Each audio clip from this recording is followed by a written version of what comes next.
नमस्कार मित्रांनो, 5 नोव्हेंबर 2025 वार बुधवारी नाशिक येथे कुंभमेळ्याच्या अगोदर प्रशिक्षणार्थ्यांचा कुंभमेळा, प्रतिकात्मक कुंभमेळा होत आहे आणि मुख्यमंत्री युवा कार्य प्रशिक्षित प्रशिक्षणार्थ्यांना कायमस्वरूपी रोजगार मिळावा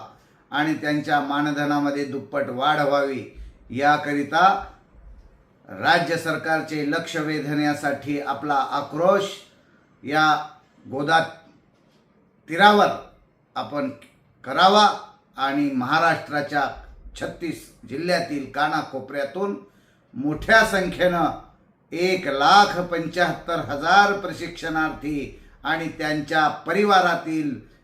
हजारो सदस्यांनी या नाशिक येथील प्रतिकात्मक कुंभमेळ्यामध्ये उपस्थिती लावून राज्य सरकारचे लक्ष आपल्याकडे वेधण्यासाठी मोठ्या संख्येनं आपण सर्वजण उपस्थित राहा आणि आपला हक्क,